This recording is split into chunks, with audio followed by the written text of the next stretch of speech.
ഇടുക്കിയിൽ ആവേശക്കടൽ തീർത്ത കൊട്ടിക്കലാശം. നഗരഗ്രാമവീഥികളെ ചുവപ്പണിപ്പിച്ച പരസ്യ പ്രചരണത്തിന് അവസാന മണിക്കൂറുകളിൽ നിരത്തിലിറങ്ങിയത് 100 കണക്കിന് LDF പ്രവർത്തകർ. വോട്ടിംഗിനായി മണിക്കൂറുകൾ മാത്രം ബാക്കി നിൽക്കെ തമ്മിലടിച്ച കോൺഗ്രസ്.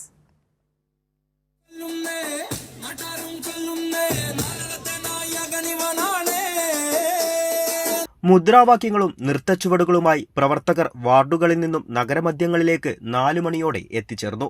വെങ്ങല്ലൂർ നഗരത്തിന്റെ ഇരുഭാഗങ്ങളിലായാണ് UDFന്റെയും LDFന്റെയും പ്രവർത്തകർ കേന്ദ്രീകരിച്ചത്. വികസനങ്ങളിലും ഇടതുപക്ഷ സർക്കാരിന്റെ ക്ഷേമപ്രവർത്തനങ്ങളിലും ഊന്നിയായിരുന്നു ഇടതുപക്ഷ സ്ഥാനാർത്ഥികളുടെ പ്രചരണങ്ങൾ. ജനങ്ങൾക്കിടയിൽ സ്ഥാനാർത്ഥികൾക്ക് ലഭിച്ച സ്വീകാര്യതയുടെ തെളിവായി കൊട്ടിക്കലാശത്തിൽ ഒഴുകിയെത്തിയ ചെങ്കടൽ.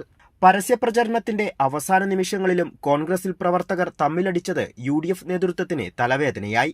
കട്ടപ്പന നഗരസഭയിൽ മത്സരിക്കുന്ന വിമത സ്ഥാനാർത്ഥി റിൻഡോ സെബാസ്റ്റ്യനെ UDF സ്ഥാനാർത്ഥിയും മുൻ നഗരസഭാ ചെയർപേഴ്സണുമായ ഷൈനി സണ്ണി ചെറിയാന്റെ പ്രവർത്തകർ മർദ്ദിക്കുകയായിരുന്നു.